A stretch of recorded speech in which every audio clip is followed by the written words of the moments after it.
사이언스 큐브의 MBL 무선 센서를 쉽게 배워보도록 하겠습니다.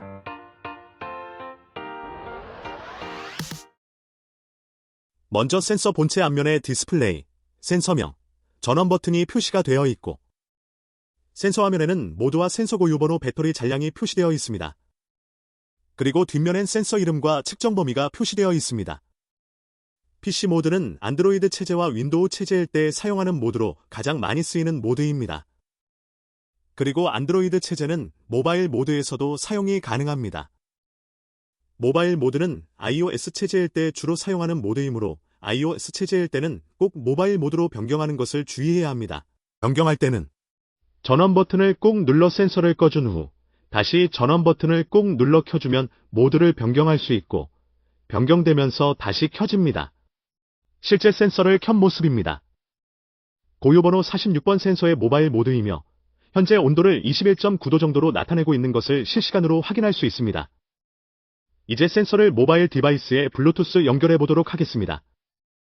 센서 고유번호를 확인하고 기기 검색을 통하여 센서를 인식할 수 있도록 합니다.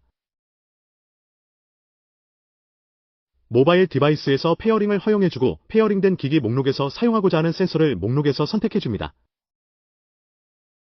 연결 후 스냅샷을 더블 클릭하면 큰 창으로 측정값을 볼 수 있습니다. 실험 전에 센서의 전원 버튼을 더블 클릭하여 센서 자체적으로 0점 조절을 진행할 수 있습니다. 잠깐! 그 전에 차이를 느끼셨나요? 온도 센서와 같은 경우 센서 자체적으로는 0점 조절이 안 될 수 있고 압력 센서와 같은 경우는 센서만으로도 0점 조절이 가능합니다.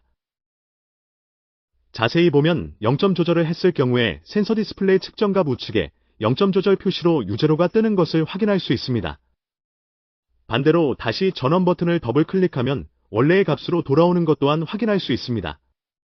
센서 전원 버튼 말고도 스냅샷 좌측 하단의 0점 조절 버튼을 이용하여 센서의 0점을 조절할 수 있습니다. 원하는 값으로 설정할 수도 있고 0으로 설정할 수도 있기 때문에 실험에 맞게 적절히 설정하도록 합니다. 센서에서 0점 조절이 안 될 경우 프로그램에서 설정하도록 합니다. 센서를 연결하고 0점 조절까지 마치면 실험에 맞는 실험 설정을 해야 합니다. 우측 상단의 톱니바퀴 모양을 눌러서 들어가 보면 실험 설정을 진행할 수 있습니다. 실험 설정에는 데이터 수집 방법, 차트 설정, 데이터 수집 간격, 실험 시간으로 나뉘어져 있고 실험에 따라 값을 적절히 설정하도록 합니다. 데이터 수집 간격과 실험 시간 같은 경우는 단위를 변경할 수 있기 때문에 데이터 개수를 적절히 조절할 수 있도록 합니다.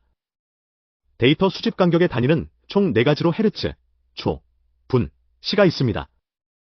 헤르츠는 1초에 몇 개의 데이터를 수집할 것인지를 정하는 것이고 나머지 초와 분, 시 같은 경우는 몇 초, 몇 분, 몇 시간마다 데이터를 수집할 것인지 선택하는 것입니다.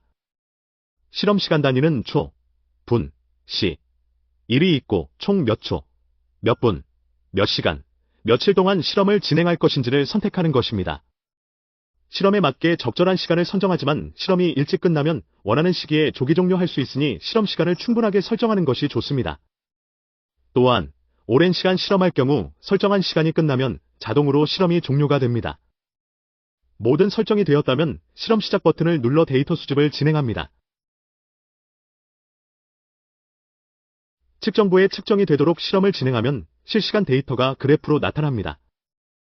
실시간 데이터는 그래프에 저장되고 측정값은 디바이스 스냅샷 창과 센서, 디스플레이에서 모두 확인할 수 있습니다.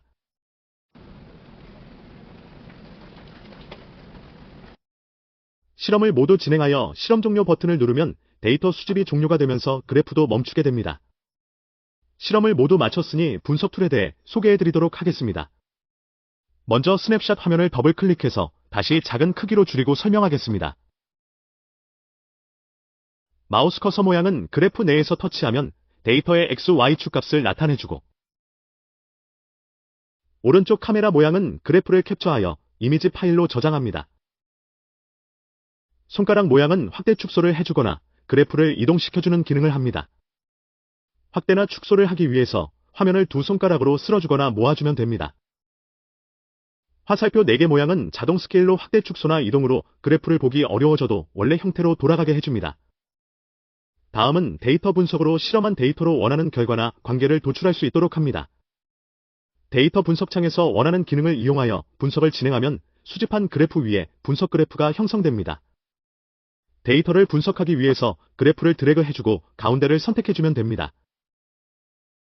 표 모양을 선택하고 그래프를 아래로 내리면 엑셀 형태의 데이터로 더 자세하게 볼 수 있습니다. 표에는 분석 데이터의 값도 확인할 수 있습니다. 톱니바퀴 모양은 차트 속성으로 차트 제목이나 설명과 같은 설정을 바꿀 수 있습니다. 따라서 어떤 데이터의 그래프인지 한눈에 알아볼 수 있도록 합니다.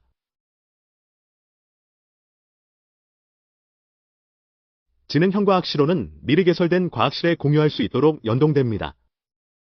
지능형과학실론에 대해서는 따로 영상으로 다룰 테니 많은 관심 부탁드려요. 상단 메뉴로 들어가 zip 파일로 저장을 눌러 파일 확장자를 유지한 상태로 저장을 해줍니다.